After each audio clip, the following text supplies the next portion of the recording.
Buenas noches, muchísimas gracias por la invitación. Es un placer para mí estar acá compartiendo con ustedes este momento, este encuentro. Soy de Argentina, hablo español, voy a tratar de hablar lo más lento posible, pero les pido que si en algún momento empiezo a hablar muy rápido o no se entienden, me frenen y vuelvo para atrás, no hay problema. Bueno, voy a compartir presentación y entonces voy a dejar de verlos y verlas, así que si se corta o... Bueno, como decía previamente, mi nombre es Tamara Perelmuter, soy de Argentina, de la Universidad de Buenos Aires. Estoy coordinando un grupo de investigación en ecología política en el Instituto de Estudios de América Latina y el Caribe, de las Facultades Sociales de la Universidad de Buenos Aires, y en ese marco venimos desde hace unos años investigando las estrategias de universidades, el Estado y las organizaciones sociales y territoriales en relación a las semillas nativas y criollas. Pero yo, desde hace mucho tiempo, antes, que vengo investigando y sobre todo trabajando la apropiación de las semillas, ¿no? Fundamentalmente propiedad intelectual. Entonces, un poco lo que traigo hoy acá es tratar de pensar un poco esta tensión entre la conservación de las semillas y la apropiación. O sea, las políticas del Estado y de los organismos internacionales y demás en relación a esta tensión o esta disputa entre la conservación de las semillas y la apropiación. Esto lo voy a decir muy rápido porque nadie mejor que ustedes sabe qué son las semillas y por qué son importantes y por qué es importante cuidarlas y por qué es importante impedir su apropiación y porque además entiendo que también vienen trabajando esto en las clases anteriores, pero básicamente, digamos, me parece importante destacar esto, que las semillas son reservorio de vida, históricamente fueron consideradas bienes comunes por las y los agricultores, quienes históricamente las han conservado, producido, reproducido, intercambiado, manteniendo el control de las semillas. Son también fuente de biodiversidad y son el primer eslabón de la cadena agroalimentaria y por lo tanto una fuente de poder. Quien controla las semillas, controla la cadena y por lo tanto los alimentos. Entonces, hablar de semillas es hablar de vida, es hablar de biodiversidad y es hablar de alimentos. Y las nuevas biotecnologías, las tecnologías de ingeniería genética desarrolladas en los últimos años, vienen transformando el significado y el valor que tiene la agrobiodiversidad, o por lo menos lo que las empresas entienden que es la agrobiodiversidad, que pasó de ser el sustento de la vida de las comunidades a ser la base de la materia prima de las empresas y las grandes multinacionales. Entonces, lo que vemos en los últimos años, en las últimas varias décadas, es un paulatino pasaje de las semillas como bienes comunes a propiedad privada. Y esto se da básicamente porque las semillas tienen un rasgo muy particular que es su capacidad de reproducirse. Y por eso ha sido históricamente muy difícil su transformación en una mercancía, en una propiedad privada.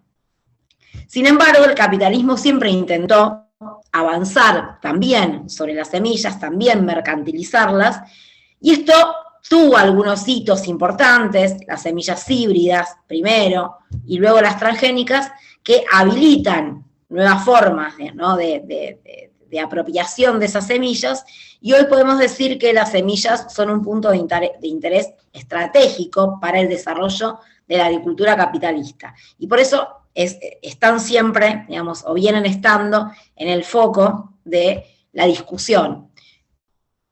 Porque las organizaciones, porque los campesinos y campesinas entienden el valor que tiene la semilla para la vida, para la biodiversidad, para la alimentación, para la cultura, pero también porque las empresas multinacionales, biotecnológicas y semilleras también vienen cada vez más entendiendo el valor que tienen las semillas para controlar nuestros alimentos. Y una cosa que me parece importante, que entiendo que también algo ya vieron en otras clases, tiene que ver con entender que hay múltiples semillas y que hay múltiples formas de clasificarlas, pero yo elegí hacerlo a través de pensar quiénes realizan los procesos y dónde se realizan los procesos de custodia, selección y mejoramiento de las semillas. Entonces tenemos un primer grupo que son las semillas mejoradas, comerciales o industriales, que son producto de técnicas de mejoramiento genético, que presentan características definidas y son estables, o sea, son homogéneas y son estables. Acá encontramos a las variedades, a las híbridas y a las transgénicas, y donde el laboratorio cumple un rol central porque su desarrollo, su mejoramiento, su selección se da en el marco de los laboratorios. Y forman parte del denominado sistema formal o de semilla certificada. Y este mercado de semillas, el de las semillas comerciales, industriales, es uno de los más concentrados y está controlado por un puñado de empresas transnacionales. Luego de las fusiones de los últimos años, podemos decir que solo 3 compañías controlan el 60% del mercado mundial de semillas. Bayer Monsanto, Corteva, que es la fusión de Dow y de DuPont, y ChemChina con Syngenta. Además, digamos, son mega empresas, megacorporaciones que además de las semillas controlan los agrotóxicos y con la fusión Bayer-Monsanto también medicamentos. Y por otro lado tenemos las semillas locales, o por lo menos que en Argentina las denominamos locales, que son aquellas cuyo proceso de selección, mejoramiento y conservación se da en los territorios, es guiado por el criterio de las y los agricultores, tienen una amplia base genética, están asociadas a la agroecología y tienen esa capacidad de adaptarse a distintas condiciones productivas, ambientales y sociales, y son fundamentalmente heterogéneas, ¿no? Una de sus características es la heterogeneidad. Acá encontramos a las nativas y las criollas, o lo que en otros países denominan campesinas tradicionales, ancestrales. Tienen a las mujeres como guardianas en su gran mayoría, y constituyen el sistema informal, también denominado sistema de semilla local o de las y los agricultores. Este sistema de semillas local tiene como finalidad, digamos, proveer de semillas de calidad adaptadas a las condiciones de estos agricultores y agricultoras, quienes acceden a las semillas a través de el uso propio, digamos, su propia producción, el intercambio, los mercados locales, pero también instituciones estatales que cada vez más se encargan de algunos programas que tienen que ver con este tipo de semillas y algunas semilleras y cooperativas. Son sistemas flexibles, no certificados, digamos, o por lo menos no con la certificación que plantea la legalidad estatal y mejoradas localmente.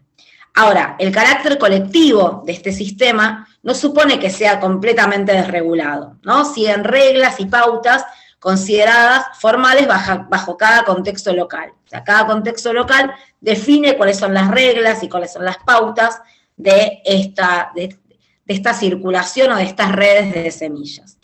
Acá tenemos algunas fotos que dan cuenta un poco de eso, ¿no? La variedad, la heterogeneidad, la diversidad, pero también quiénes son los sujetos y las sujetas que participan, ¿no? Campesinos, indígenas, agricultores familiares, a través del intercambio, de las ceremonias tradicionales, las mujeres. Y acá es donde yo planteo esta idea de que en lo que tiene que ver con las semillas y teniendo en cuenta esta diversidad de semillas, en términos globales, pero también en términos de cada uno de los estados de nuestros países, lo que hay son básicamente 2 grandes agendas en relación a las semillas. Agendas que están, digamos, que a veces se complementan y a veces están en tensión. Una agenda que tiene que ver con una racionalidad ambiental orientada sobre todo a la conservación o a la preservación de las semillas, y otra agenda orientada a la apropiación o a lo que yo denomino el cercamiento. Claramente son 2 agendas que están en tensión, que a veces se complementan, como decía, pero que no son simétricas, y lo que termina pasando, como vamos a ver, es que en general la agenda orientada a la apropiación es la que muchas veces o generalmente termina primando. Muy rápidamente, el cercamiento de las semillas tiene que ver con un poco recuperar esa discusión, digamos, de los cercamientos de las tierras y pensar este cercamiento en términos agrarios, ¿no? La Revolución Verde primero, digamos, como un gran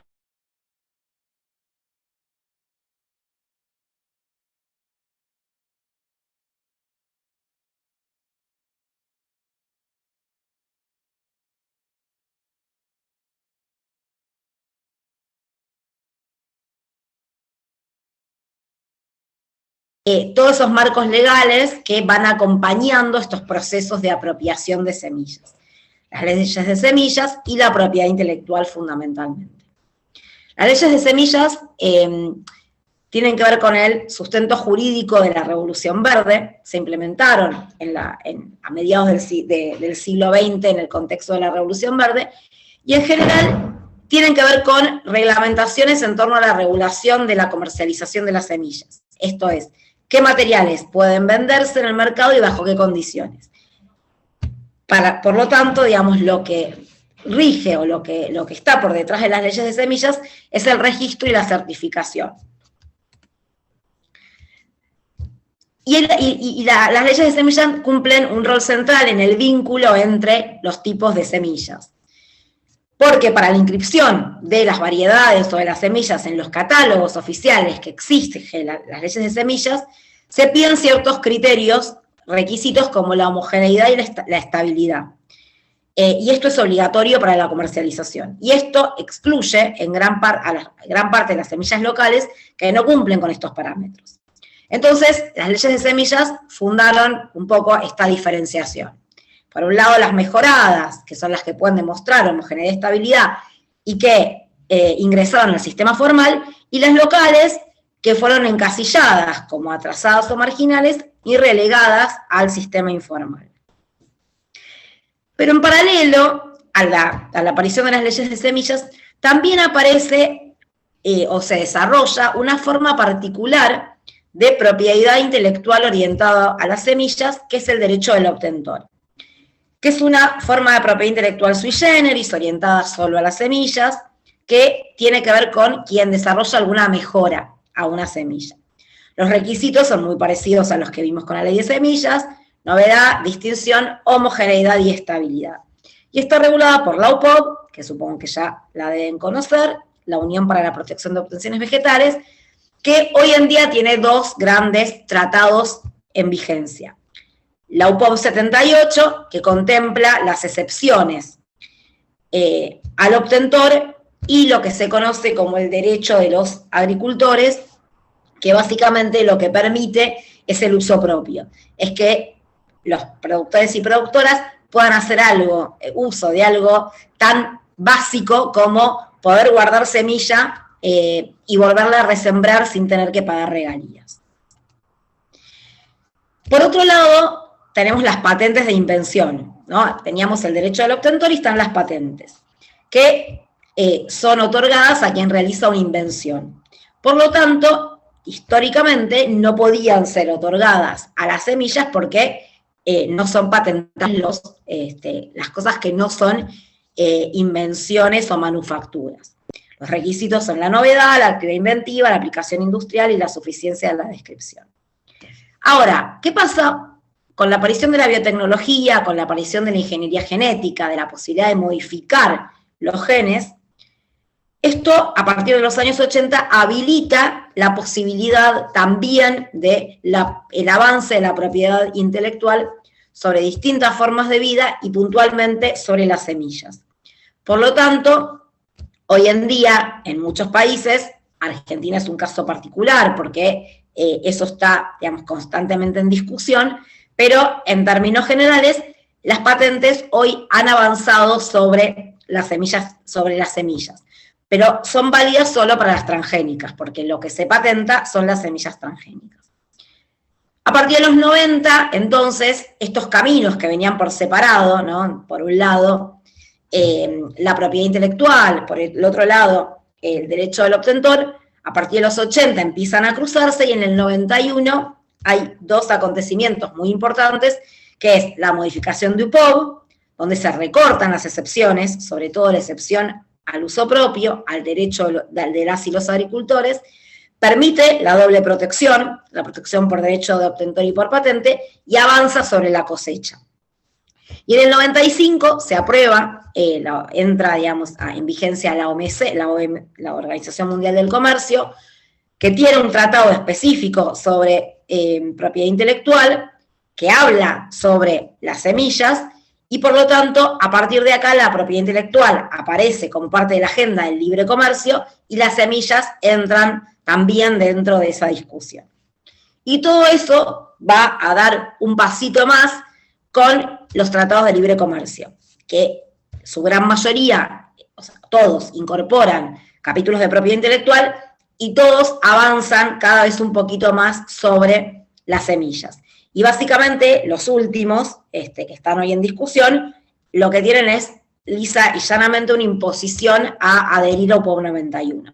Por eso muchos países, por suerte no es el caso de Brasil ni de Argentina, tuvieron que entrar a UPOV 91 y modificar sus legislaciones porque se los imponían los tratados de libre comercio. En síntesis, esta agenda orientada a la apropiación está compuesta por la UPOV, por los ADPIC de la OMC y por los tratados de libre comercio. Muy rápidamente el caso argentino. El caso argentino es muy interesante porque Argentina tiene un vínculo estrecho con la agricultura y fundamentalmente con una agricultura muy tempranamente capitalista, y por lo tanto fue pionera en la protección de las semillas. En 1935 tiene una ley que avanza un poco en esto, que es la ley de granos y elevadores, y en 1973 aprueba la ley que hoy está vigente, que es la ley de semillas y creaciones fitogenéticas. En paralelo, en los 90, Argentina adopta muy tempranamente las semillas transgénicas, en el 96 aprueba la soja transgénica y modifica las leyes de propiedad intelectual, no la ley de semillas, pero sí la ley de patentes y el reglamento de la ley de semillas son del 91. Y a partir de acá, además, lo que se da es una consolidación de un modelo basado en las semillas transgénicas, con hoy más de 60 semillas o eventos aprobados, sobre todo de soja, maíz y algodón, y el caso más reciente, la controversial aprobación del trigo transgénico. Y desde 2003 existen intentos por modificar la ley de semillas. ¿Qué dice la ley de semillas? Bueno, la ley de semillas articula elementos de la ley de semillas clásica, digamos, que tiene que ver con la certificación de semillas y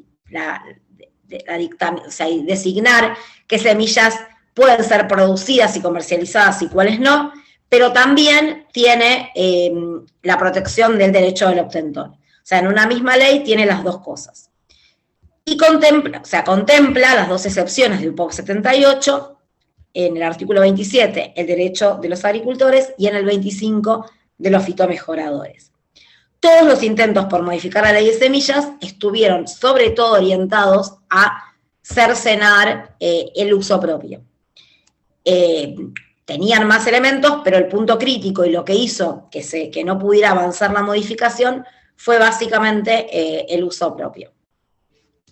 Por otro lado, tenemos la otra agenda, que es la agenda orientada a la conservación de las semillas, donde hay tres grandes tratados internacionales, el Convenio de Diversidad Biológica, que lo único que quería destacar de esto es que los estados, o sea, se deja el estatus de los recursos genéticos como patrimonio de la humanidad y pasan a ser los estados quienes son soberanos sobre sus recursos genéticos.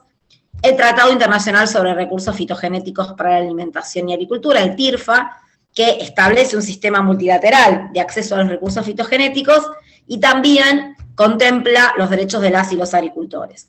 Y finalmente el protocolo de Nagoya, que además contempla la protección de los conocimientos tradicionales. Entonces, ¿Qué pasa en Argentina en relación a esto? Bueno, como decía antes, las políticas del Estado en relación a las semillas contemplan estas dos agendas de manera muchas veces en disputa, contradictoria, muchas veces en complementación, pero bueno, sobre todo, digamos, esta agenda, la agenda de la conservación, de la agrobiodiversidad, de las semillas, está en una situación muchas veces de desigualdad sobre las otras políticas. Sin embargo, es interesante mencionar algunos avances importantes. Y esto se da en la conservación de las semillas como parte de los recursos genéticos, por un lado, y por el otro lado hay otras políticas que tienen que ver con la recuperación, conservación, reproducción y circulación de semillas locales, las nativas y criollas. Bueno, en relación a los recursos genéticos, hay una cosa importante que es la Constitución Nacional, que consagra el derecho a un ambiente sano y equilibrado, y eso, digamos, habilita, digamos, a pensar en políticas que tengan que ver con entender a los recursos fitogenéticos, a la agrobiodiversidad, a las semillas, como parte de este derecho a un ambiente sano y equilibrado. Y por otro lado, otro artículo que es importante, reconoce a las provincias el dominio originario de los recursos naturales y por lo tanto los recursos genéticos son patrimonio de las provincias. Esto es un tema importante porque, bueno, muchas veces también dificulta la posibilidad de pensar políticas nacionales y queda a discreción muchas veces de las provincias. Argentina adhirió al convenio de diversidad biológica y también tiene algunas resoluciones nacionales que tienen que ver con esto, como por ejemplo la resolución 226 del 2010 que crea un régimen de acceso a los recursos genéticos. También adhirió en el 2015 al TIRFA y al protocolo de Nagoya, también creó la Comisión Nacional Asesora para los Recursos Genéticos para la Alimentación, que tiene que ver con el órgano regulador del TIRFA.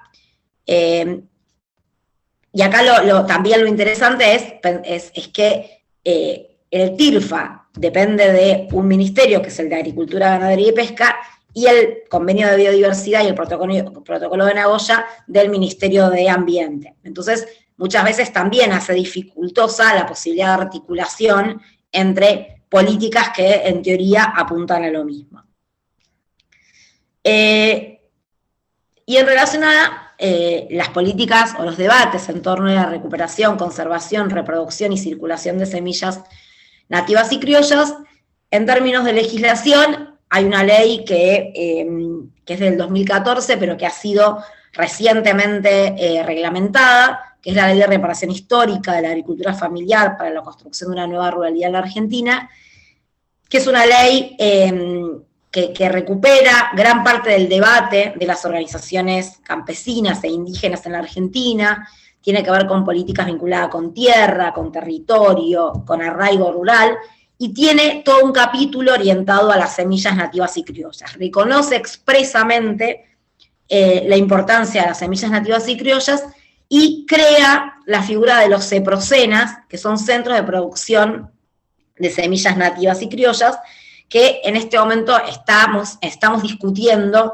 cómo implementar esos centros de producción de semillas, que en principio se están pensando regionales, uno por cada región, hay 5, digamos, regiones en la Argentina, pero bueno, es un debate que está recién empezando, digamos, y todavía sin tener mucha claridad del financiamiento, lo cual hace muy dificultoso también pensar políticas cuando el financiamiento no está orientado a este tipo de semillas.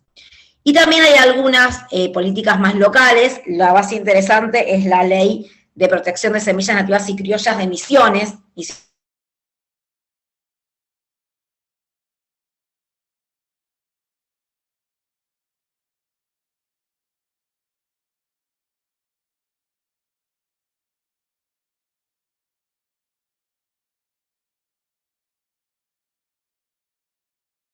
a políticas públicas orientadas a estas semillas locales. El programa más histórico es el programa Pro Huerta, que es un programa que depende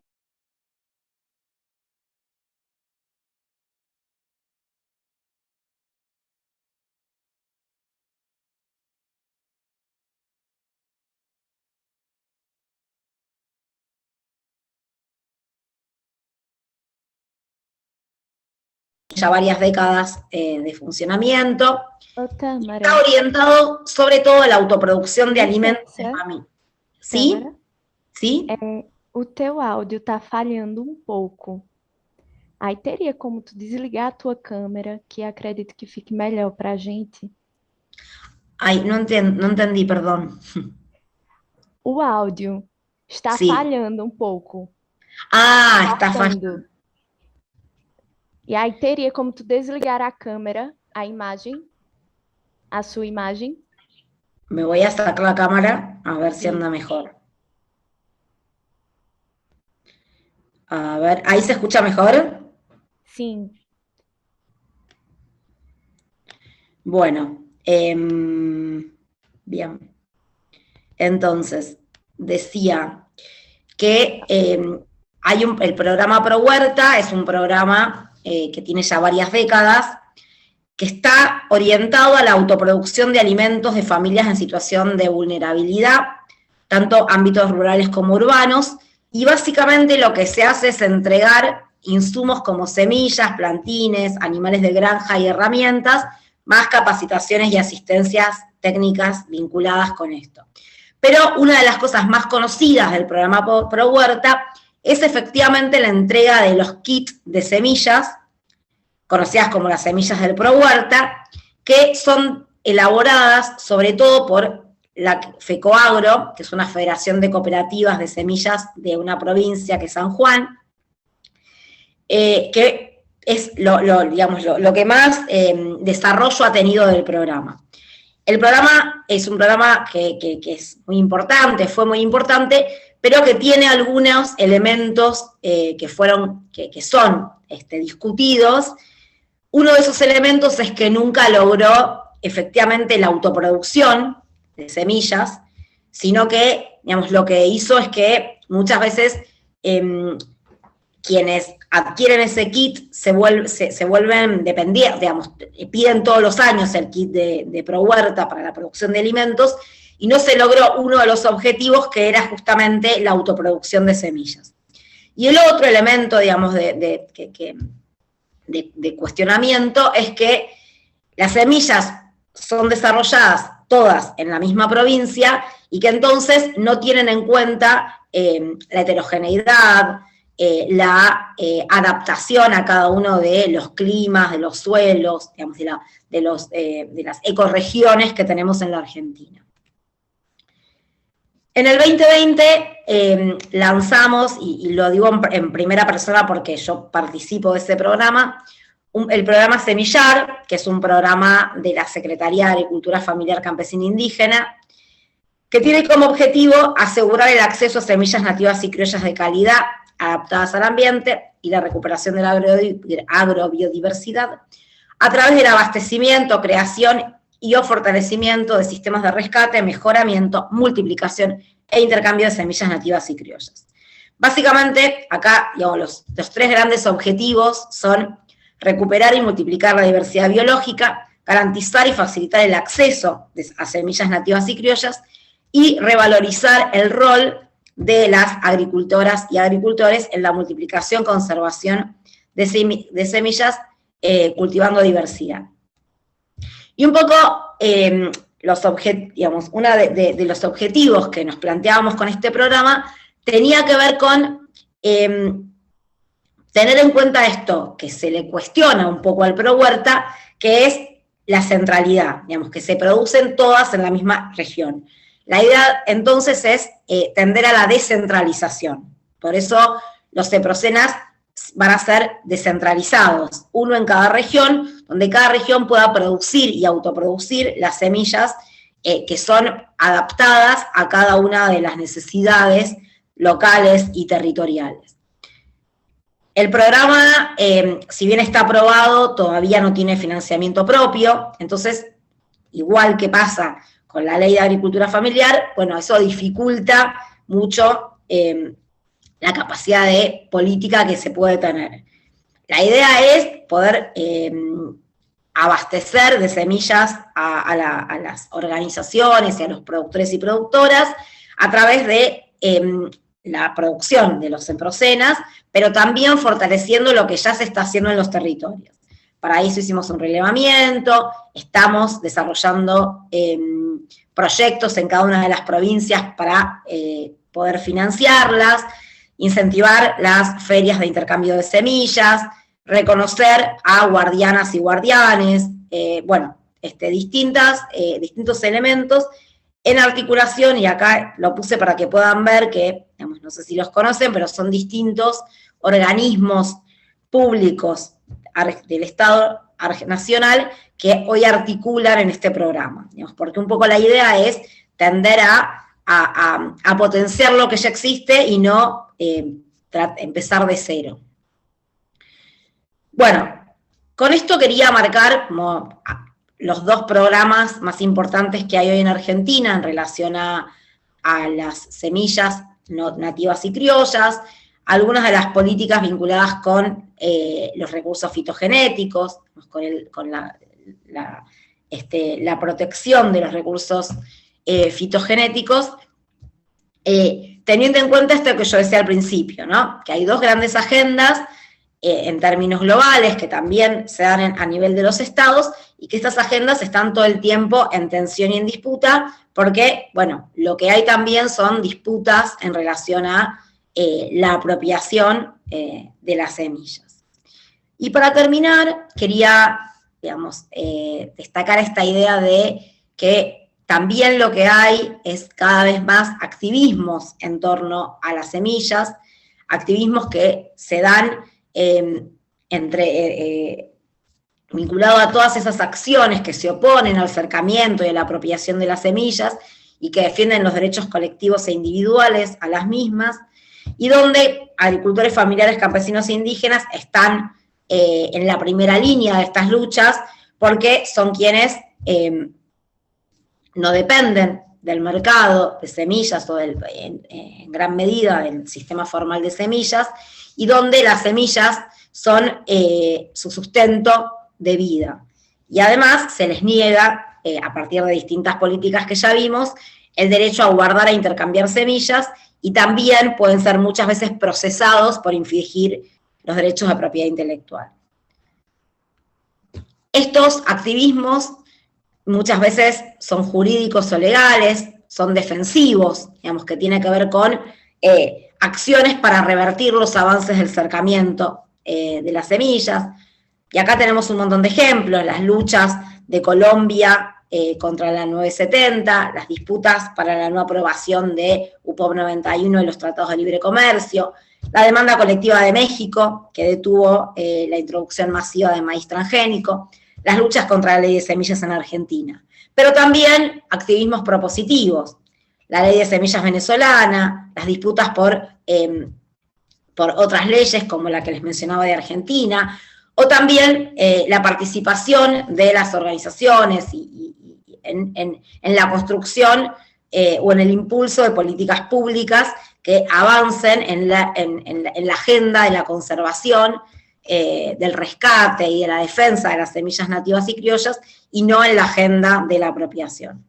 Y esto se vincula con los activismos territorializados, que tienen que ver con todo eso que desarrollamos cotidianamente en nuestros territorios: el rescate, el mejoramiento, la conservación, la multiplicación, que tiene que ver con las casas y los bancos comunitarios de semillas, con las ferias de intercambio, con lo que hacemos en las fincas o en las huertas, con esa reapropiación que hacemos de nuestros territorios y que se vincula constantemente y cada vez más con la agroecología, y por lo tanto con la disputa por el modelo agrario en general y por la construcción de la soberanía alimentaria.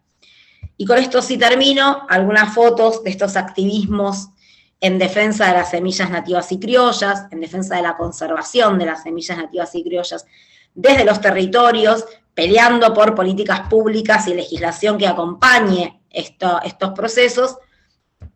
Acá tenemos las luchas contra la modificación de la ley de semillas, tenemos también ferias de intercambio, casas de semillas, y en el centro, no quería dejar de mencionarlo, en el marco de una de las tantas acciones que hicimos en defensa de las semillas y contra la modificación de la ley, están las representantes de las distintas organizaciones, está Nora Cortiñas, una madre de Plaza de Mayo que nos acompaña en cada una de las luchas que damos, y está Carlos Vicente, quien fue una persona muy importante para todos y para todas quienes venimos desde hace mucho tiempo participando y defendiendo las semillas, que falleció hace poco, pero que me parecía importante traerlo también en esta instancia, porque fue una persona muy importante en la defensa de los territorios, de las semillas y de la soberanía alimentaria. Muchas gracias. Y espero que se me haya entendido. Muito obrigada, Tâmara, pela apresentação. Muito belo todo o trabalho, todo o esforço. E a gente vai dar continuidade agora às falas. E ao final, iremos fazer as perguntas como de costume. Então, para continuar, eu vou chamar o Felipe Caetano, que é agroecólogo formado na Universidade Federal de São Carlos. Ele é militante no movimento camponês popular e ativista lá da região de Sergipe. Então, tá com você a palavra aí, Felipe. Oi, gente. Boa noite para todos, para todas. Mais uma vez é uma alegria estar aqui com vocês nessa noite tão especial para o povo brasileiro e mais ainda para o povo nordestino, que é dia de São Pedro, né? Que é uma festa típica daqui do Nordeste, né? Todo o Brasil se comemora, mas tem muita força aqui no Nordeste. E a gente tem...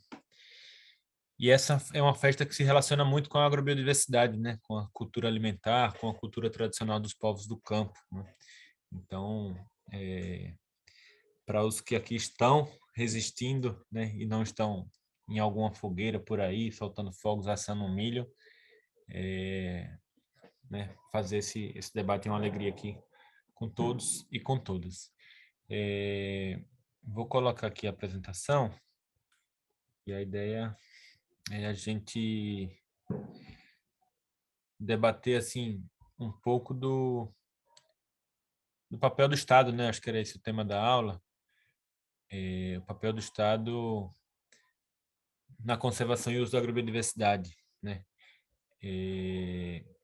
A ideia não é trazer assim não é trazer todos os elementos que, né, englobam a questão do Estado, né, nesse papel de uso, de conservação da diversidade biológica, mas trazer alguns apontamentos, algumas reflexões que a gente vem construindo e também apresentar algumas políticas, né, que foram construídas aqui no Brasil, não todas também, mas apresentar algumas políticas que foram construídas no Brasil, políticas, programas que nos permitem ter um olhar, né, mais específico sobre a questão da agrobiodiversidade. Então, a gente começa um pouco com essa análise, né, com essa perspectiva, né, de ter o Estado como um indutor, né, da agricultura, né, e também da conservação da biodiversidade, né. Papel, no nosso entendimento, né, o Estado deve agir, né, e investir, né, construir leis, né, aportar recursos para que a gente possa, ao mesmo tempo que a gente garante o processo de produção de alimentos, também garantir a conservação da biodiversidade, né? Então, é importante a gente reforçar esse papel do Estado, né, como indutor mesmo do desenvolvimento agrário, né, baseado na organização social e produtiva do sujeito camponês, Então, um Estado que crie um conjunto de ações, né, que potencialize, que possibilite a organização camponesa, né, e aí nos mais diversos âmbitos do que é campesinato, né, todos os sujeitos que vivem de alguma forma se relacionam com a natureza e tiram dela seu meio de vida, né? Então, alguns pontos, né, que a gente colocou aqui como ferramentas de desenvolvimento agrário, né, baseado na organização social e produtiva do campesinato, que é a produção diversificada de alimentos, as formas de organização que historicamente o campesinato tem, né, de associações, de cooperativas, para garantir, né, esse processo de produção, beneficiamento e comercialização. Enfim, políticas que promovam, né, e construam a autonomia produtiva do campesinato, né? E aí a gente fala do ponto de vista dos insumos, né, da agricultura, né? Mas também como que a gente consegue construir, né, e viabilizar para o campesinato pequenos maquinários, né, maquinários apropriados à realidade camponesa, né, que não sejam aqueles grandes maquinários. Há a questão da agroindustrialização da produção, né? O Estado tem que ser um indutor desse processo também, assim como ele faz, né, com a agricultura do agronegócio, com a agricultura capitalista, através de créditos, através de financiamentos, através de investimentos. A gente tem que buscar fazer com que o Estado também esteja disposto, né, a potencializar e construir a agricultura camponesa para a gente superar esse cenário que a gente tem, né? E também a questão da construção de mercados, né, mercados para poder viabilizar, né, economicamente aí a circulação da produção camponesa de alimentos, né, e dos seus diversos produtos que o campesinato produz. E, ao mesmo tempo, a gente pensar como que o Estado consegue trabalhar e atuar, né, induzir a conservação da biodiversidade, né, através do uso dos seus povos, né? Eu acho que é importante reforçar isso, que a biodiversidade, a agrobiodiversidade, a sociobiodiversidade não está descolada dos sujeitos, né, dos povos, né? Então, historicamente, são os povos, os sujeitos que têm preservado e conservado e feito o processo de melhoramento, né, enfim, da agrobiodiversidade, da sociobiodiversidade. Então, a gente não pode descolar um sujeito o sujeito, né, os sujeitos camponeses, os povos, da conservação da biodiversidade, né? Então, isso deve se caminhar de forma conjunta, né? E aí, né, construir políticas que trabalhem a diversidade como patrimônio dos povos, né? Já foram colocadas aqui algumas questões legais, né, que existem aqui no Brasil, que existem internacionalmente, que travam a disputa, né, entre construir as sementes, a diversidade, a biodiversidade como mercadoria ou como patrimônio dos povos, né? Então, a nossa luta para que a gente tenha esse reconhecimento, né, das sementes crioulas, da biodiversidade como patrimônio dos povos, né? Respeitando os modos de vida, né, diversos do campesinato, né, que existem várias formas de vida, várias formas de relação, né, com a natureza por parte do campesinato, não só no Brasil, mas em todo o mundo, né? Proteção, né, construção de políticas de proteção dos centros de diversidade e das espécies ameaçadas, né? A gente vem discutindo muito essa questão das contaminações por transgenia, né? Então, como que a gente pauta o Estado para que o Estado construa mecanismos, né, de proteção para os centros de diversidade, para as regiões que trabalham com sementes nativas locais, sementes crioulas, enfim. E os programas de redução de uso de agrotóxicos, né, que também é um elemento fundamental aí para a gente conseguir construir um processo de conservação da biodiversidade através dos seus povos, né, através do uso dos povos. Então, eu trouxe alguns exemplos aqui, não vou conseguir me alongar em muitos exemplos, mas algumas políticas que a gente vivenciou, né, aí no Brasil nos últimos períodos e que dialogam de alguma forma com essa questão da conservação da agrobiodiversidade, né? Tem alguns outros, né, que não estão aqui, como, enfim, Programa Nacional de Agroecologia e Produção Orgânica, enfim, vários programas de fortalecimento da agrobiodiversidade. Tiveram vários programas que a gente não conseguiu trazer aqui, né? Mas trouxemos alguns simbólicos aqui que eu acho que discorrem e que se relacionam, né, de alguma forma com essa questão da conservação e uso da biodiversidade, né? Então, a gente tem o programa de aquisição de alimentos e sementes, né? Na verdade, o programa de aquisição de alimentos, que tem uma modalidade, tinha, né, uma modalidade que se chamava aquisição de sementes, o programa Sementes do Semiárido e o Inova Social. Então, o PAA, né, o Programa de Aquisição de Alimentos, ele trabalha basicamente adquirindo alimentos, né, gêneros alimentícios ou materiais propagativos produzidos pela agricultura camponesa, né, e destina essa produção a famílias em condição de vulnerabilidade social.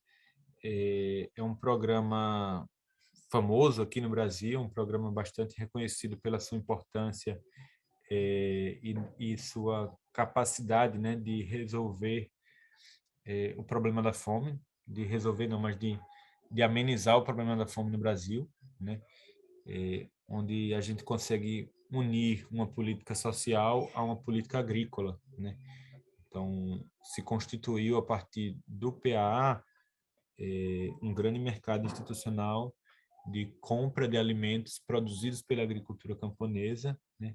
E que, a partir desses alimentos que estão sendo produzidos pela agricultura camponesa, que muitas vezes não tem acesso ao mercado, né, o Estado se responsabilizou com esse processo de adquirir e distribuir, né, assim como também é um pouco da proposta da merenda escolar, né? E aí eu não tenho números aqui em relação à diversidade, mas eu sei que no Brasil inteiro foram adquiridos mais de 500 variedades diferentes de alimentos, né? Então, isso por si só, né, já é um grande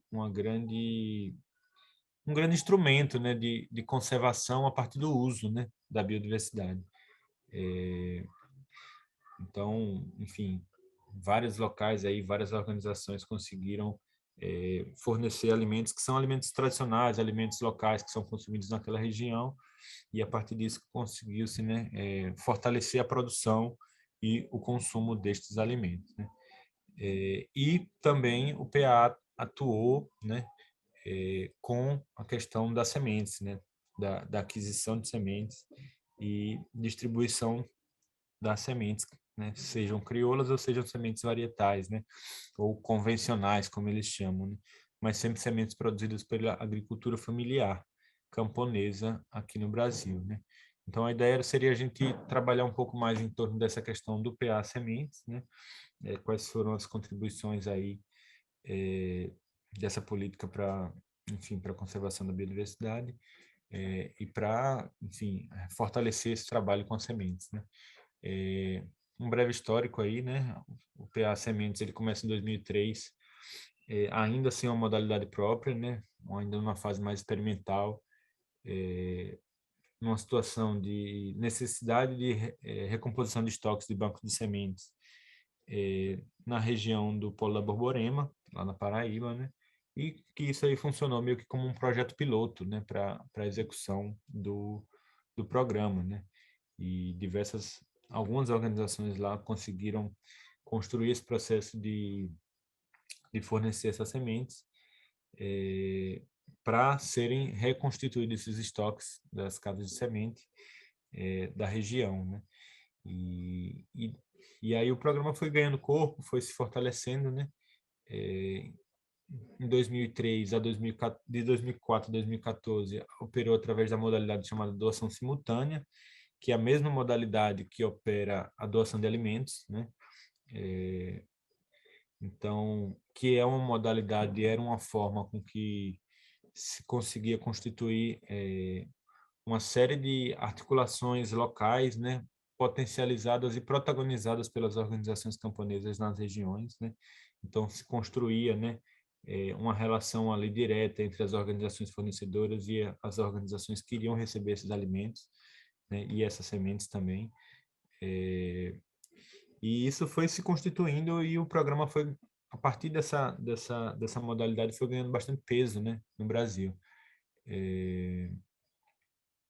Enfim, o orçamento foi crescendo, né, seja para o PA semente, seja para o PA, uma doação simultânea de alimentos, né, e, enfim, conseguiu viabilizar bastante circulação aí, né, da produção camponesa, seja para semente, seja para alimentos. No ano de 2013, se iniciou uma operação de perseguição ao programa, né? Acho que até na era comentou um pouco disso.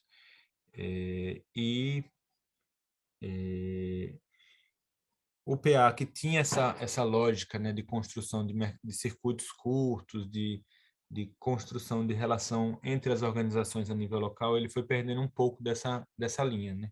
Como é o caso que a gente vai tratar mais à frente, né?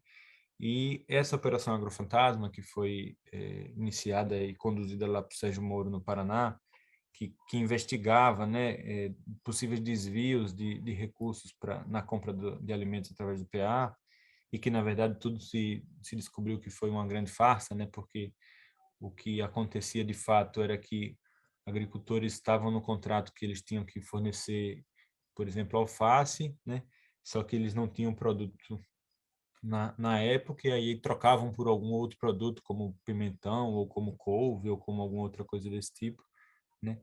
Então, faziam apenas a substituição dos alimentos, e descobriu-se, né, na verdade, que não havia, né, essas irregularidades, mas esse processo fez com que o PA mudasse a sua dinâmica, né, mudasse a sua cara, mudasse a sua lógica de funcionamento, né, e se tornou um programa muito mais burocratizado, né, a nível nacional, e fez com que menos organizações conseguissem operá-lo, né, operá-lo a partir desse processo de burocratização intensa.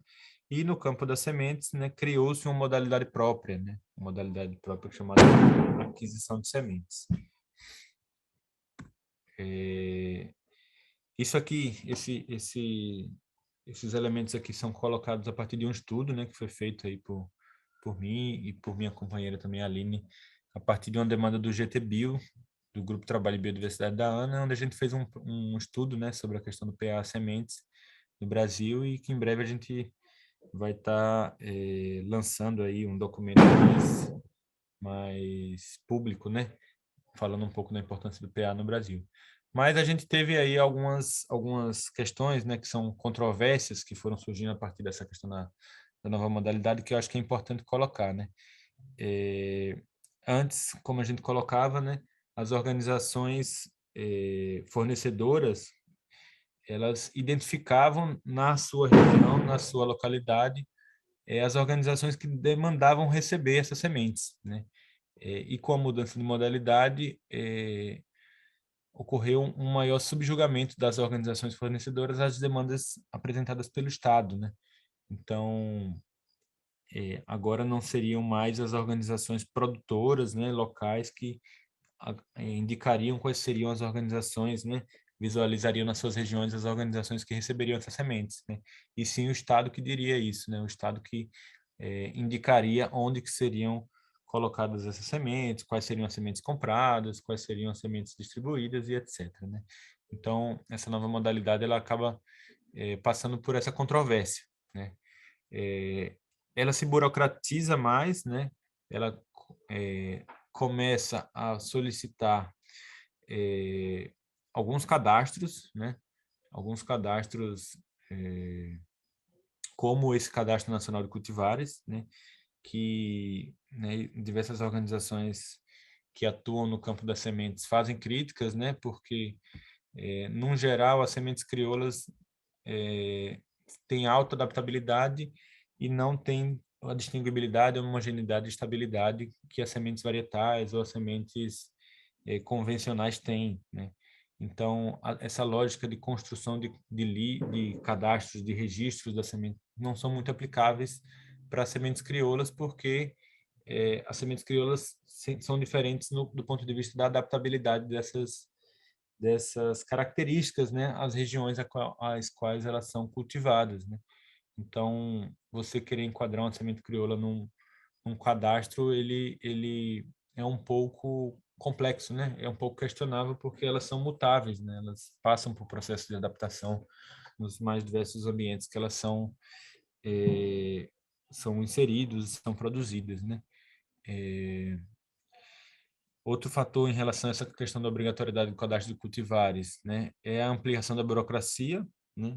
Então, amplia-se a dificuldade, né, de as organizações, principalmente as pequenas organizações camponesas, acessarem o programa, porque precisam fazer um cadastro, esse cadastro precisa ser feito por um responsável técnico, né?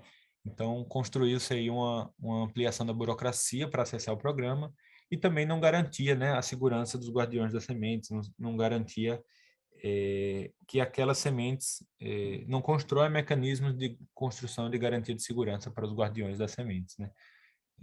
E, no geral, abre-se um instrumento, uma ferramenta para que, caso grandes empresas tenham interesse de mapear e descobrir onde estão essas sementes para se apropriar delas, esses cadastros, de forma geral, possibilitam isso, né? E não garantem essa segurança dos guardiões.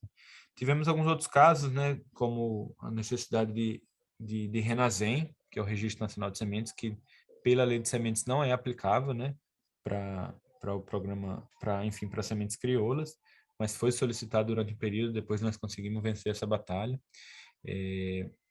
Uma outra controvérsia é a questão da exigência de DAP, né, para fornecedores e recebedores, né? Anteriormente, essa exigência da DAP era somente para os fornecedores, não para os recebedores. Então, essa mudança da modalidade coloca essa controvérsia também. E a gente que atua aí nos territórios sabe a dificuldade para vários agricultores familiares que vivem da terra, né, que vivem do campo, conseguirem emitir sua DAP, né? Então, excluía um sujeito que socialmente já é excluído, né, de várias políticas, excluía demais essa política que era a política de distribuição de sementes, né? E, por fim, esse cadastro que foi criado em 2019, que é o SICAM, que é mais um cadastro que dificultava bastante também o processo de acesso ao PA Sementes, né? Então, aqui a gente tem alguns dados, né, números que foi feito a partir desse trabalho que a gente elaborou, em relação ao volume, assim, né, a grandeza do que foi construído através do PA Sementes no Brasil de 2003 a 2020, né, nas mais diversas modalidades em que ela foi operada, né. Então, foram aproximadamente 78 milhões, né, de recursos investidos aí em aquisição de sementes da agricultura camponesa para ser distribuído para outras famílias, né? E o que dá uma quantidade total aí de 18.500 toneladas aproximadamente de sementes, né? Que foram distribuídas, né? Aí tem alguns destaques, né, de quantidades, de valores orçamentários que foram destinados. 2012, né, 16 milhões para aquisição de sementes no Brasil, 2015, o ano de criação da modalidade, né, 14 milhões, e depois do golpe, né, a partir de 2016, a gente percebe claramente que esse orçamento vem reduzindo, até que no ano 2021 não foi operado nada nesse programa, né. Aí uma tabela, né, em relação à questão dos valores operados também, né, percebe-se que no ano 2013, né, com a Operação Agrofantasma, teve uma redução significativa, né, dos valores operados pelo PAA, nesse caso, mais especificamente em relação à aquisição de sementes, né, 2013, 2014, 2015, com a construção da modalidade, se tem uma ampliação dos recursos, né, do orçamento, mas nos anos seguintes isso já vai novamente baixando até o fim da execução completa da política, né.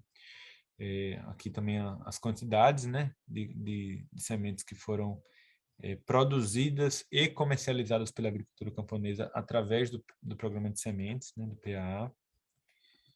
E aí um pouco do retrato de quais são a diversidade, né, de sementes aí que foram adquiridas, né, um volume muito grande de milho, de feijão e de arroz, né, o milho sendo o principal, mas esses 3 elementos aí que formam bastante os elementos da cultura alimentar brasileira, né? Então, milho, feijão e arroz, chegando a mais de 90% da produção, mas também uma diversidade grande, né, de outros produtos, né, como as hortaliças, o sorgo, o gergelim, que foram produzidos também e comercializados através do PAA, né.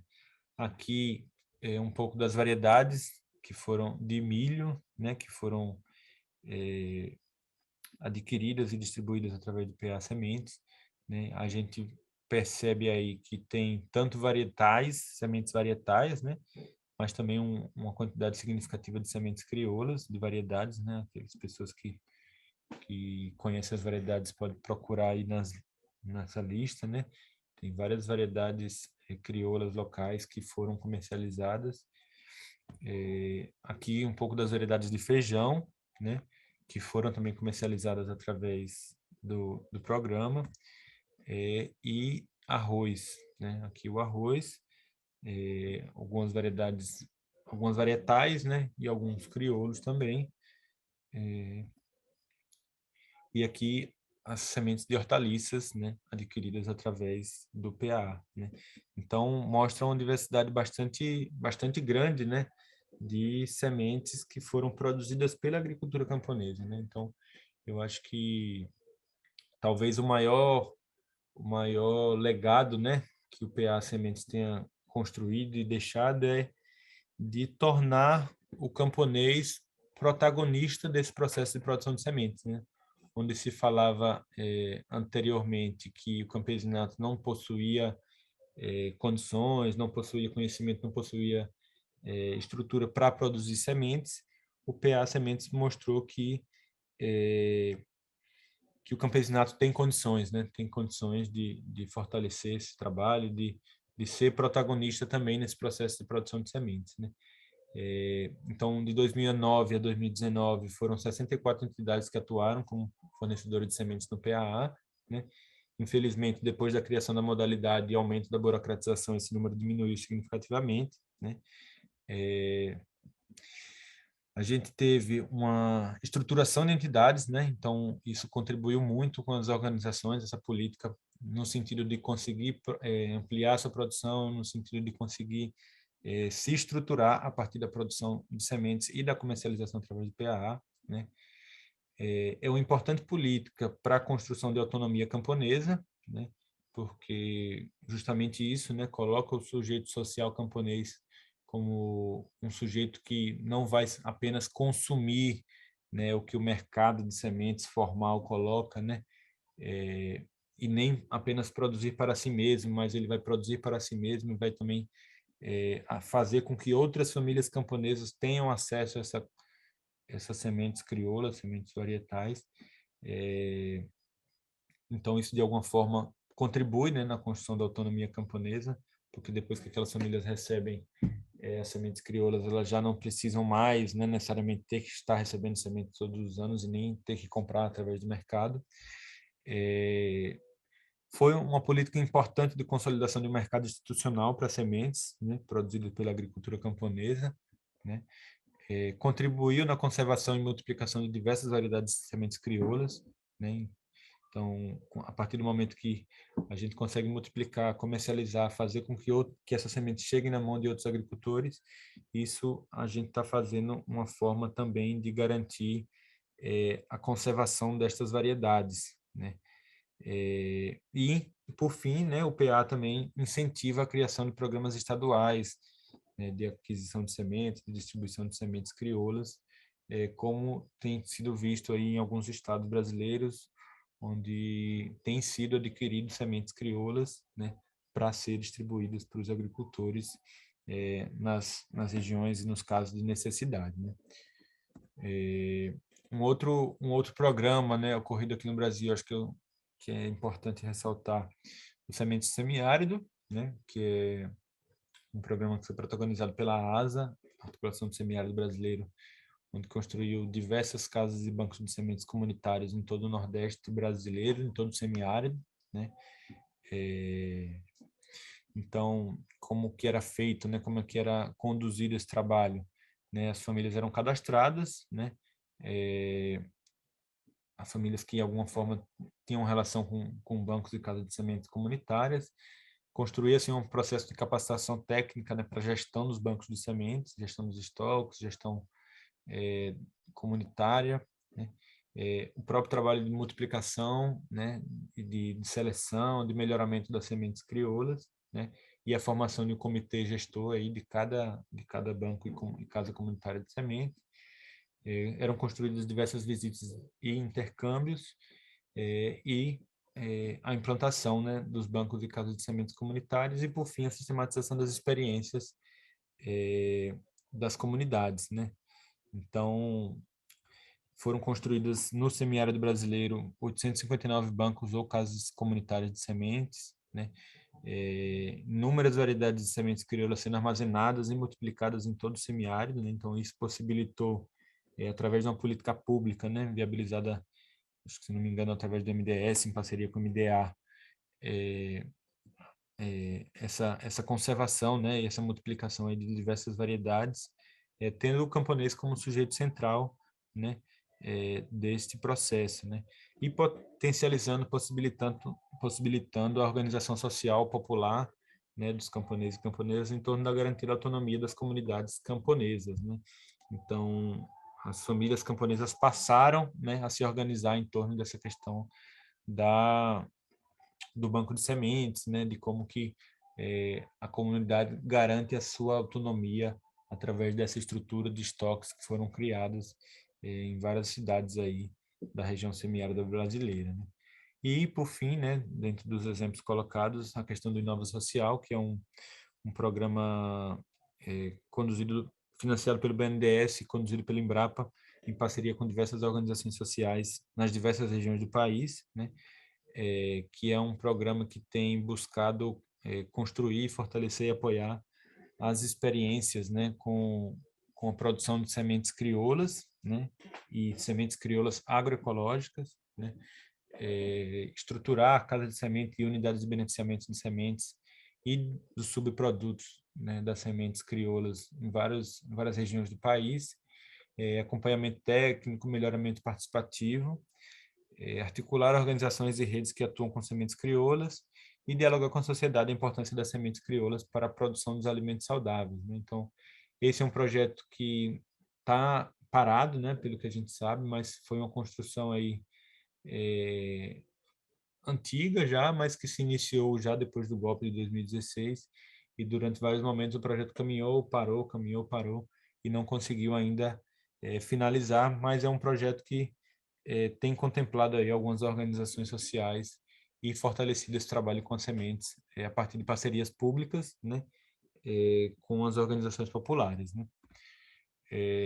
E aí, para ir finalizando, né, acho que é importante também a gente colocar alguns elementos, né, alguns elementos que a gente tem discutido e entendido que são importantes no sentido de a gente pensar uma participação do Estado, né, na construção de políticas e de programas de conservação e uso da agrobiodiversidade, né. Então, aqui a gente não tem um programa assim bem definido, né, finalizado, mas são algumas reflexões que a gente vem fazendo e que podem contribuir aí na construção de um programa em torno da defesa, né, da conservação e uso da agrobiodiversidade, né? Então, primeiro que a gente tem que, né, construir aí uma unidade entre políticas e programas ambiental, alimentar, cultural, agrícola e agrário, né? A gente não consegue construir uma política de conservação da biodiversidade só a partir de um ramo em específico, né, de uma pasta em específico do governo, né? Tem que necessariamente ser uma política interdisciplinar, né, que envolve várias pastas, várias construções, né? Precisamos, né, que o Estado se comprometa aí, né, na construção de programas de melhoramento participativo, né, apoiado por instituições de ensino, pesquisa, de extensão, né? Isso deve ser feito, como já tem sido feito a partir de algumas experiências, né? Mas é um papel, é um dever do Estado, né? Construir esse processo, se queremos batalhar para construir programas e políticas que conservem, né? Que possibilitem o uso, né? Incentivem o uso das sementes crioulas, construir esses programas de melhoramento participativo, ações que possibilitem a multiplicação das espécies e variedades em risco de extinção, né? Quando a gente traz esse debate, trazemos à tona essa questão das contaminações das sementes crioulas, né? E como que a gente pode construir processos de resgate dessas sementes que estão em risco de extinção, e de multiplicação delas, né? Então, é mais um dos elementos, né, para a gente pensar uma política pública de uso e conservação. O fortalecimento das casas e bancos comunitários de semente, né, como instrumento organizativo, um instrumento popular de construção de autonomia, né, das comunidades, mas também como instrumento de espaço, né, de estoques, espaço de guardar o que foi produzido e buscar canais, né, de comercialização também, né? Estruturação de unidades de beneficiamento de sementes, protagonizados pelo campesinato, né? Acho que é uma outra demanda assim do campesinato de forma geral, como que a gente consegue não só construir autonomia, mas fazer a disputa dos sistemas alimentares a partir da produção nossa mesmo, né? Produção de sementes crioulas, a produção das nossas sementes, que a gente possa também construir caminhos de produzir com cada vez mais qualidade as nossas sementes e, né, buscar fazer com que elas cheguem a outros agricultores e outras agricultoras. A construção de programas de distribuição de semente, priorizando sempre que possível as sementes locais, né? Esse é um debate polêmico aí internamente, né? Porque tem casos que são enviados, é detectada a demanda por sementes em algumas regiões, mas não tem produção própria na região, né? De algumas variedades, então acabam realizando intercâmbios, né? Vamos dizer assim, de sementes de regiões diferentes, né? E que em alguns casos tem dado certo, que outros casos nem sempre dão certo, mas é importante que a gente priorize, né, sempre que tiver produção local, nos programas de distribuição de semente, que a gente possa fazer com as sementes locais, né? Criação também de mecanismos que possibilitem a criação de mercados para sementes crioulas, né, e seus subprodutos, e aí falando do ponto de vista econômico mesmo, do campesinato, né, da necessidade de a gente conseguir gerar renda, reconhecer para o campesinato a importância do trabalho que ele constrói, né, e de conseguir viabilizar a comercialização desses produtos mesmo, né, não numa lógica simplesmente de mercadológica do capital, mas no sentido da geração de renda para o campesinato, né? Eu acho que isso é importante. Tanto os mercados institucionais, mas também mercados não institucionais, né?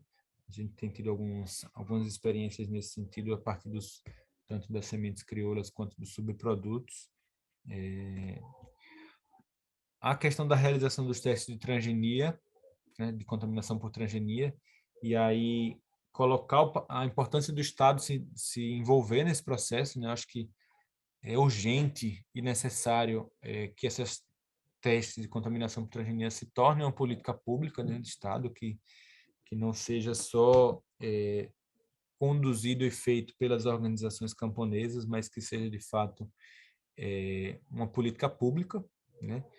Para que a gente saiba, né, monitore o que está tendo de caso de contaminação e pense estratégias de conservação, né, das variedades que não estão contaminadas, mas que estão sob risco de contaminação, né, com esse avanço das transgenias aí em todo o país. Criação de zonas livres de transgênico ou áreas de conservação da biodiversidade ou zonas livres de agrotóxicos, né? Eu acho que essa criação de mecanismos restritivos aí à produção a partir de sementes híbridas, de sementes transgênicas, é necessário para a gente, né, para a gente conseguir salvaguardar o que a gente tem de variedades crioulas, porque durante o curso aqui a gente já visualizou que é uma problemática muito grande, essa questão da contaminação, né? Programas de promoção e fortalecimento da produção agroecológica, né? Como uma forma de produção que conserva, né, a biodiversidade de forma geral. Uma elaboração que tem sido feita muito pelos companheiros da ASA também, que temos discutido dentro do GTBio da ANA, que é a criação de um Programa Nacional de Proteção ao Milho Crioulo, né? Por conta justamente desses casos de contaminação, como que o Estado se propõe, né, a construir esse programa, né, uma proteção integral ao milho, né, e todas as variedades que porventura estejam passando por processos de contaminação por transgênico e erosão genética, né? A desburocratização do acesso a políticas públicas, né?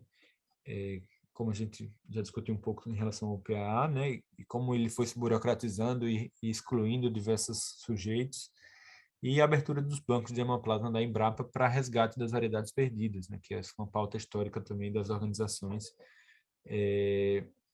para que a gente possa retomar, né, algumas variedades aí que a gente acabou perdendo, né, que a Embrapa guarda nesses bancos de hemoplasma, mas que em alguns casos já foram perdidos pelos camponeses e camponesas por conta desses processos de contaminação.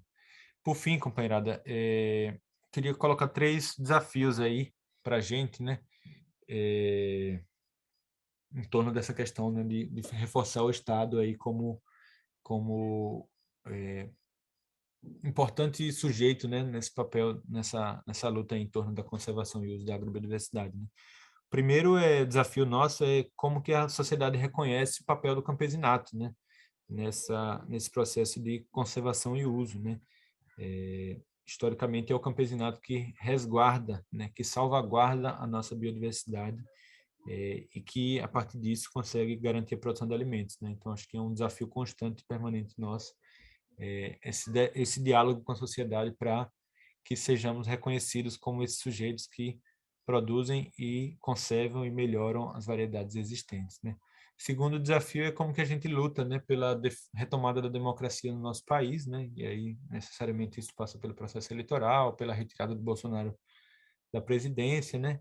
E pela eleição de Lula como presidente, mas também do desafio nosso, né, de lutar por um programa agrário para a agricultura camponesa, né? Um programa que respeite o sujeito camponês e que fortaleça cada vez mais, né, a agricultura camponesa, a agrobiodiversidade e a agroecologia, né? Um plano para desenvolvimento do campesinato brasileiro, não para nos tornar um anexo do agronegócio, né? Mas para que fortaleça a nossa autonomia, para que fortaleça a construção de um projeto de soberania alimentar para o nosso país e, por fim, articular, né, como que a gente consegue construir ações articuladas para que a gente paute, né, como devem ser essas políticas, como que devem ser esses programas públicos aí, né, a partir do Estado nesse próximo período. E aí para isso também nós estamos com esse desafio da campanha, né, como que a campanha também se torna um instrumento aglutinador, assim como as várias articulações que já existem aí, para que a gente possa propor e construir ações de fortalecimento mesmo, né, das políticas aí a nível nacional, a nível dos estados e a nível dos municípios. Então é um pouco disso. Vamos à luta aí em defesa das nossas sementes. Muito bom, Felipe. Muito obrigada pela apresentação, pelas falas e também pelas perspectivas, né, os encaminhamentos. É muito importante nesse momento que a gente, enfim, costure bem, né, nossa colcha, que a gente esteja bem entrelaçada entre si para que a luta e a caminhada seja efetiva. Então, para dar continuidade, a gente vai iniciar com as perguntas, certo? E pela ordem, né, vamos começar com Tâmara. E como militante faz tudo, eu vou tentar falar em espanhol. Tentarei hablar espanhol. Então, tenho 4 perguntas para ti, Tâmara.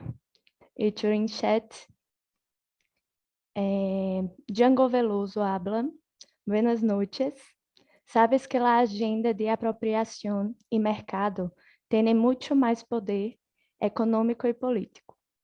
Como podemos fortalecer a agenda de conservação de uma maneira mais articulada, para que os avanços campesinos em esse sentido sejam mais efetivos?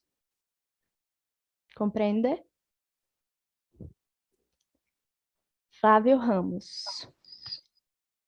Em Argentina, existem programas governamentais que destinem alimentos orgânicos às escolas públicas, por exemplo, e os municípios têm autonomia em la política de seguridade alimentária? Seguinte. Pedro Balanceif habla. Em Argentina, como estão as lutas contra as contaminações genéticas de maízes locais por los transgênicos? Se têm ocorrido muitas contaminações, lo que se tem hecho para se enfrentar as contaminações de maízes locais de la Argentina. Muitas graças por suas contribuições. Ok? Mônica Cox. Em territórios em Argentinas livres de transgênicos, que sujeitos e organizações em seus territórios em Argentina estão garantizando a agrobiodiversidade de semilhas nativas ancestrais de maíz e quinoa e outras? Pronto. Agora abrimos para as respostas. Bueno, primero que nada quería agradecerle a Philippe la intervención porque, bueno, me parece que me permitió pensar un poco también en experiencias distintas, con algunas parecidas o no, y poder pensar limitaciones y potencialidades de algunos programas, sobre todo en un momento en el que Argentina estamos pensando se están dando algunas discusiones en relación a las semillas naturales.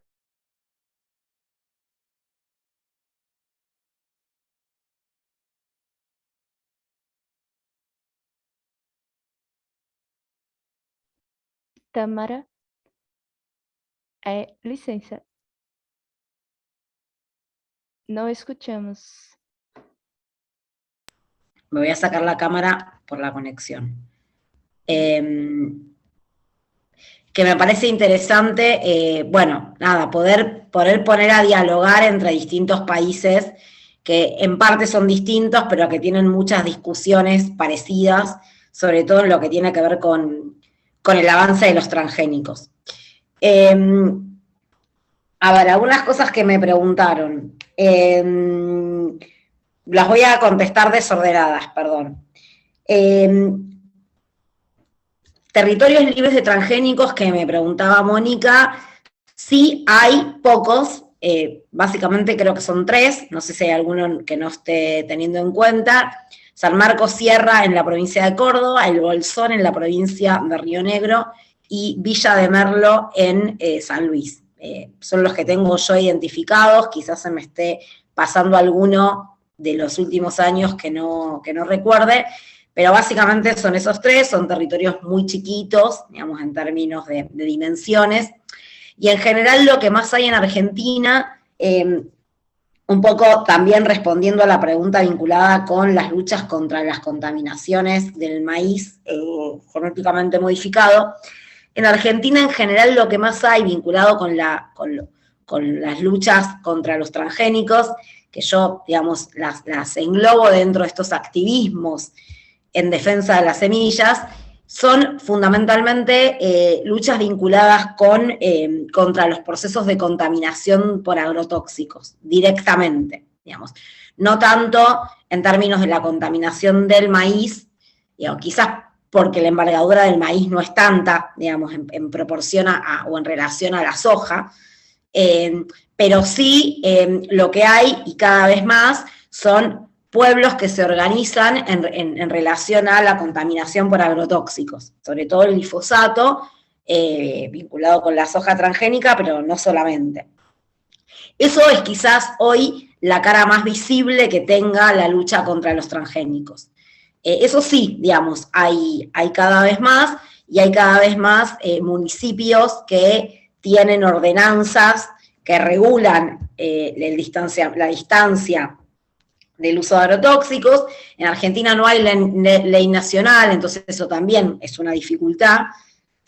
Y entonces, esto vamos con la pregunta, otra de las preguntas que tiene que ver con los municipios, y la respuesta es no y sí. O sea, sí tienen autonomía o cierta autonomía los municipios para dictar en general políticas públicas, y por eso es posible que haya municipios, digo, para pensar un caso, la provincia de Buenos Aires, que es enorme y que tiene un montón de municipios y realidades muy distintas. No es lo mismo, digo, dentro de la provincia de Buenos Aires tenemos todo el periurbano productivo, digamos, la zona del cinturón hortícola, pero también tenemos el segundo y tercer anillo del periurbano, y tenemos la zona sojera por excelencia, digamos, todo eso es la provincia de Buenos Aires.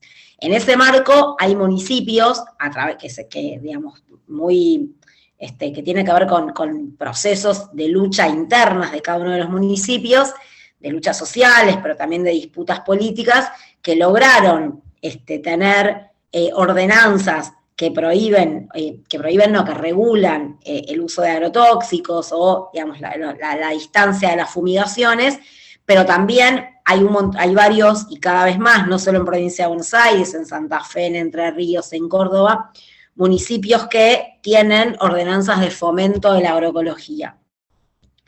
Entonces, en algún punto sí, digamos, tienen autonomía, lo que pasa que esa autonomía es relativa en el marco de que lo que termina primando es el modelo de las políticas más nacionales, digamos, las políticas que tienen que ver con, al no haber, y esto, digamos, al no haber en el corazón de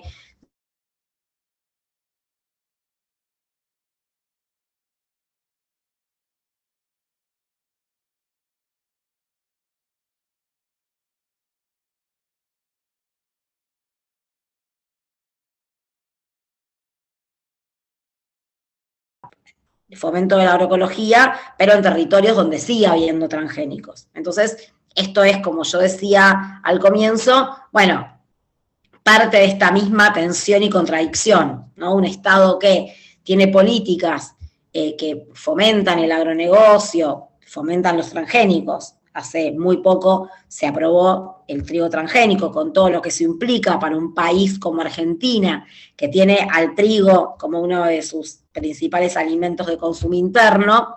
Entonces, es un Estado que tiene este tipo de políticas públicas, pero también es un Estado que a nivel nacional, a nivel provincial y a nivel municipal también tiene políticas públicas orientadas al fomento de la agroecología, de las semillas nativas y criollas. Bueno, esto es parte de esto que yo decía, que son políticas en disputa, completamente en disputa, desde adentro del Estado y también en los propios territorios. Políticas en disputa y contradictorias. Ahí, quería mencionar algunas cosas que no mencioné, también en todas, digamos, las instituciones del Estado se da esta tensión y esta disputa. El INTA, por ejemplo, que es el Instituto Nacional de Tecnología Agropecuaria, que es un instituto que es estatal, digamos, de fomento, digamos, del desarrollo agrícola, agrario, por un lado, digamos, tiene mucha política y mucha orientación a fomento de biotecnología y transgénicos, pero también es el que lleva a cabo el programa Pro Huerta, y también tiene digamos, la red de bancos de germoplasma más grande de la Argentina, donde algunos de estos bancos también tienen mucha articulación con las organizaciones campesinas, y también están empezando, y cada vez con más fuerza, a habilitar, digamos, el uso de semillas que tienen conservadas. Entonces, el INTA también tiene a su interior políticas públicas contradictorias. Las universidades públicas también, digamos, por un lado, fomento del modelo del agronegocio y de los transgénicos, pero también espacios, digamos, cada vez más hay cátedras, diplomaturas, maestrías de agroecología en las universidades públicas. Bueno, todo esto, digamos, es parte de esta como políticas tensionantes y contradictorias. También el tema de la agroecología. Por un lado, tenemos una Dirección Nacional de Agroecología creada hace un par de años, pero por otro lado hay un intento, digamos, de sancionar una ley nacional de fomento de agroecología que no avanza y está trabada, pero también hay municipios que tienen ordenanzas de fomento de la agroecología, pero otros municipios no las tienen y cada vez avanzan más en los transgénicos.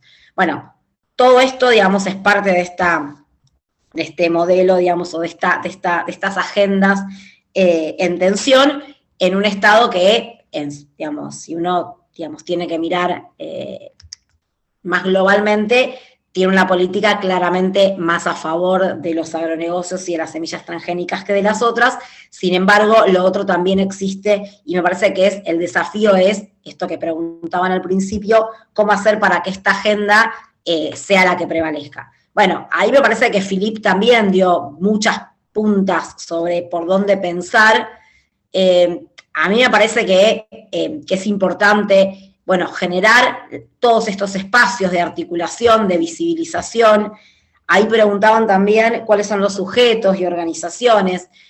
Bueno, hay muchos sujetos, muchas organizaciones campesinas, indígenas, universidades que están en este camino de recuperar, fortalecer estas experiencias de mejoramiento, producción, reproducción, multiplicación, intercambio, incluso venta de semillas nativas y criollas,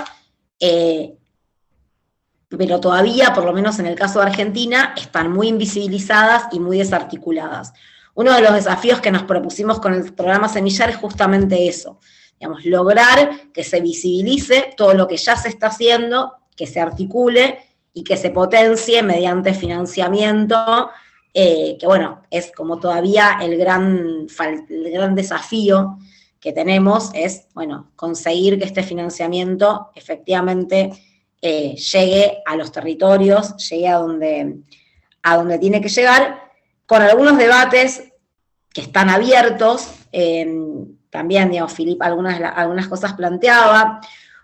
Una de las cosas que aparece mucho cuando dialogamos con las distintas experiencias y organizaciones es el problema de la comercialización. En Argentina, la ley de semillas no contempla la posibilidad de comercializar semillas nativas y criollas, por lo que ya fuimos mencionando, digamos, porque no las reconoce, y solo se pueden comercializar las semillas que son legales, y por lo tanto están reconocidas por la ley de semillas, y por lo tanto uno de los desafíos que nos planteamos, no lo puse por escrito porque no lo quiero dejar por escrito, pero sí lo voy a decir, es que estuvimos trabajando todo el año pasado en articulación con muchos organismos del Estado y organizaciones campesinas en la elaboración de una resolución que permita la comercialización de semillas criollas, que esté reconocido por el Instituto Nacional de Semillas, y que lo que logre sea sacar a los compañeros y compañeras, a los agricultores y agricultoras de la ilegalidad, porque las semillas se comercializan de manera ilegal. Se comercializan como grano o se comercializan en pequeña cantidad, pero eso, digamos, claramente digamos, ni logra abastecer, digamos, las necesidades, ni a cubrir las necesidades económicas de las familias campesinas, y tampoco es posible que el Estado pueda adquirir semillas producidas por las organizaciones, porque el Estado no puede comprar de manera ilegal. Entonces, es claramente un problema, digamos, el problema de la imposibilidad de la comercialización. Bueno, eso es un debate. ¿Cómo hacer? Digamos, si hacerlo, si no hacerlo, digamos, si eso habilita ciertos procesos, digamos, de apropiación. Bueno, toda esa discusión hoy la tenemos abierta en la Argentina. Me parece que es un debate interesante para pensar. Yo tiendo a creer que el Estado, o tenemos que pelear para que el Estado esté al servicio de la agroecología y de las semillas nativas y criollas, y por lo tanto todo lo que posibilite que esto, que estas semillas puedan seguirse produciendo, circulando y existiendo, va a resolver, digamos, o va a facilitar el cuidado y la conservación de la agrobiodiversidad, pero sobre todo de los sujetos, digamos, ¿no? De los campesinos y campesinas, de indígenas, de agricultores familiares, que son quienes producen y reproducen estas semillas. Así que, bueno, eso, digamos, no sé si respondí. Me parece que es el gran desafío cómo hacer para que esta agenda de conservación o esta agenda, digamos, de revalorización de estas semillas sea la que prevalezca, pero para eso hay que entender que esto viene de la mano de la disputa por el modelo en general, ¿no? Hoy las semillas híbridas y transgénicas son funcionales al modelo del agronegocio. Digo, el modelo del agronegocio necesita de esas semillas y necesita que no existan las semillas nativas y criollas.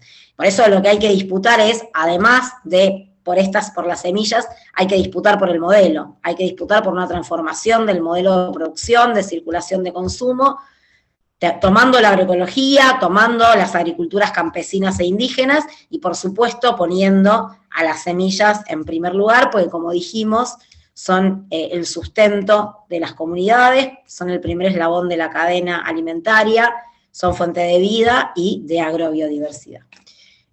Bueno, eso por ahora. No sé si me quedó alguna pregunta por responder, pero por ahora eso es lo que puedo mencionar. Gracias, Tâmara. Por hora não há mais perguntas para ti. Te agradeço pelas respostas e pelas reflexões. E agora eu seguirei para Felipe, que temos 2 perguntas para tu. A primeira pergunta é de Raíssa. Como participar de um GT da ANA? No caso do GT da agrobiodiversidade. Afonso Nunes também fez uma pergunta. Quais são as prioridades para a produção e para a soberania alimentar, se não for implementando todas essas políticas que tanto almejamos com a agroecologia? Essas foram as 2 perguntas. Aí passo a palavra para ti, Felipe.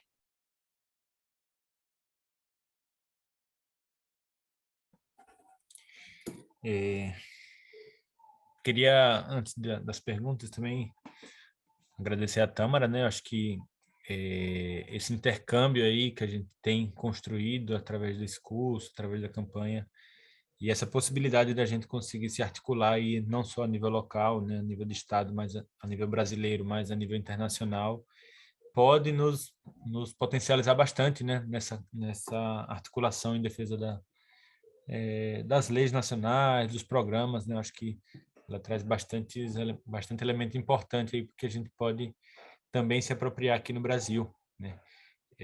Falar, Tâmara, que a gente tem uma lei de sementes aqui no Brasil que também não permite a comercialização das sementes crioulas, ela somente permite entre agricultores, né? Então, um agricultor pode vender para o outro, né?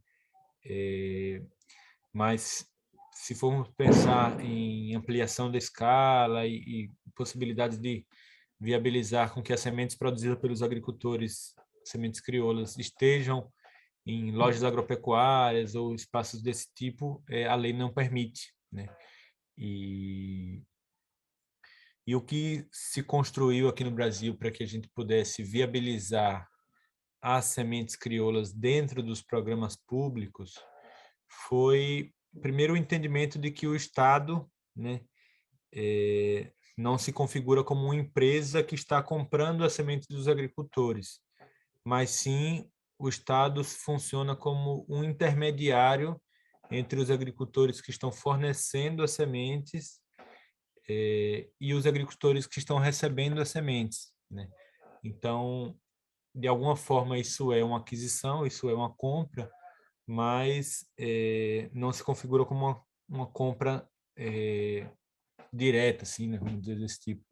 Então, esse entendimento de que o Estado age como intermediador entre o agricultor produtor e o agricultor recebedor, possibilitou a criação da lei do PAA, e na lei do PAA ele fala que as sementes crioulas não podem ser excluídas de programas públicos, né? Então, existe um respaldo legal aqui para viabilizar a distribuição de sementes crioulas a partir de programas públicos, de políticas públicas, né, aqui no Brasil.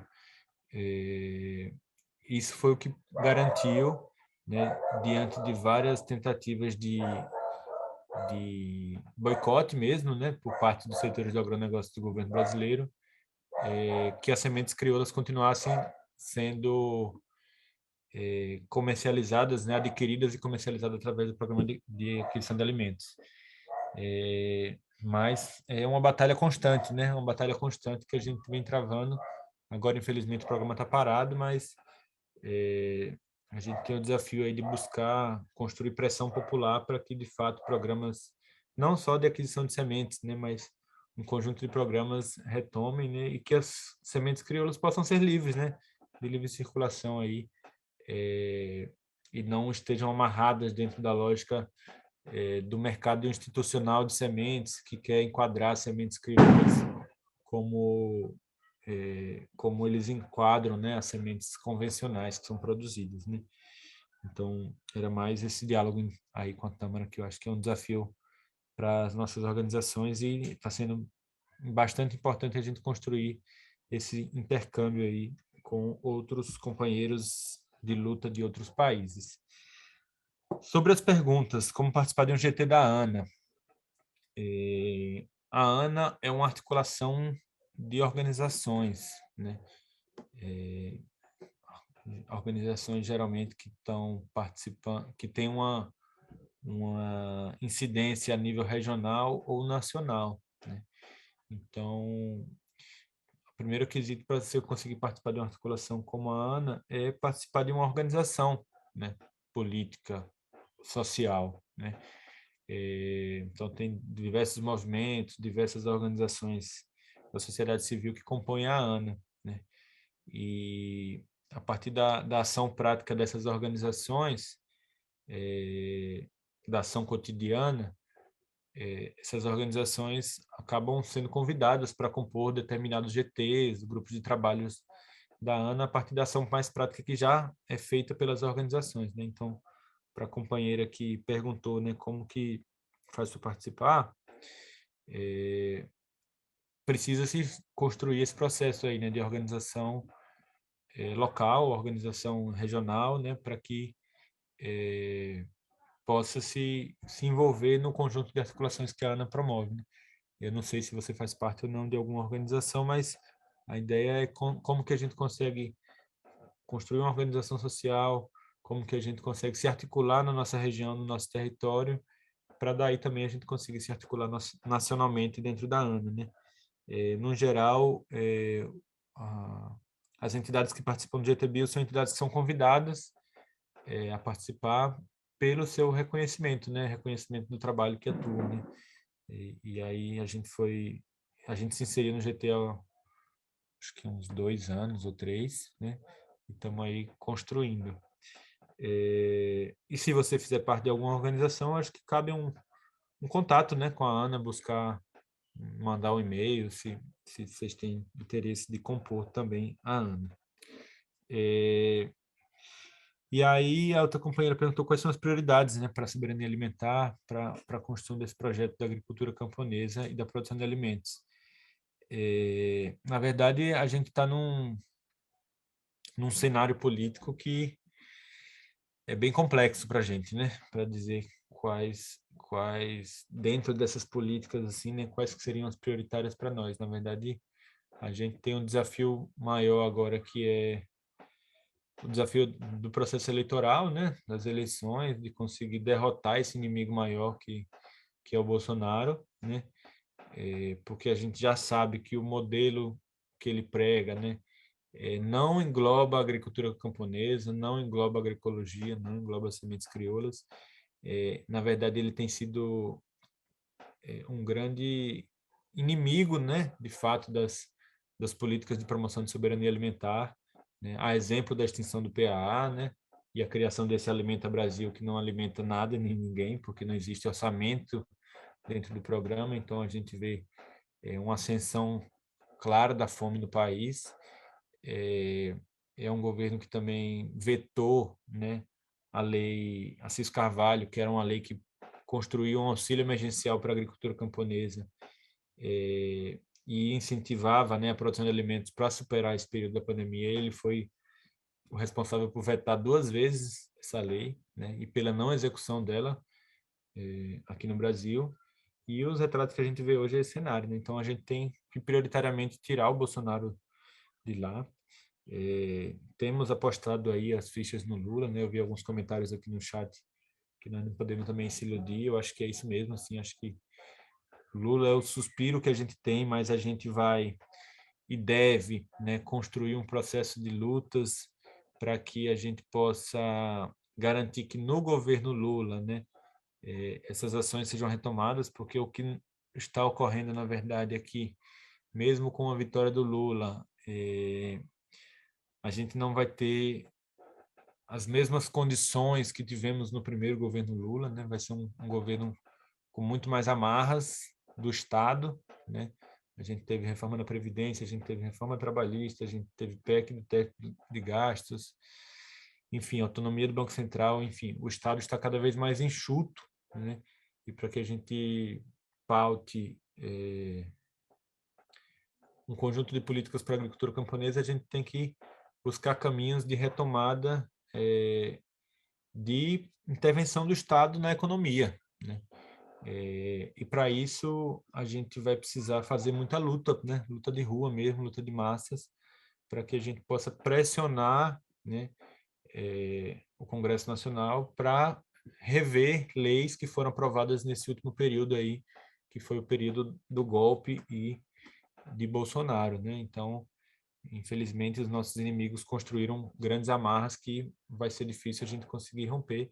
E, né, a partir disso também a gente tem que se unir aí em torno de um programa unitário, né, de desenvolvimento da agricultura camponesa, dialogando com os diversos setores do campo, né, desde dos movimentos sindicais, dos movimentos sociais, as organizações, as ONGs, enfim, as entidades que têm atuação no campo, que estão dentro desse campo político nosso, né, e que a gente possa construir um programa unitário e que vá pressionando o governo a executá-lo, né? Não podemos mais achar que só o presidente pode resolver tudo, né? A gente tem que, enquanto sociedade civil organizada, enquanto povo organizado, pressionar o governo, que inclusive é um governo próximo a nós, um governo que pretende-se, né, que seja próximo a nós, que está sendo eleito pelas forças do povo, espera-se que seja eleito pelas forças do povo, mas com certeza vamos precisar construir muita luta para implementar os nossos projetos políticos. E aí assim a gente vai conseguir construir, né, um conjunto de políticas aí para tentar superar um pouco desse cenário que está colocado, né, de fome, de pobreza, de destruição ambiental, né, de destruição da biodiversidade. E esse é o desafio que está colocado para nós. Gente, agradeço a todos e todas pela aula. Agradeço a Tâmara também pelas contribuições e vamos seguir se articulando aí, construindo a luta em defesa das sementes. Obrigada, Felipe, pelas contribuições, pelas reflexões. E é isso, viva o poder popular, viva a soberania alimentar e vamos continuando. Peço para que Tâmara dê as suas palavras finais para que a gente possa encerrar a nossa aula de hoje.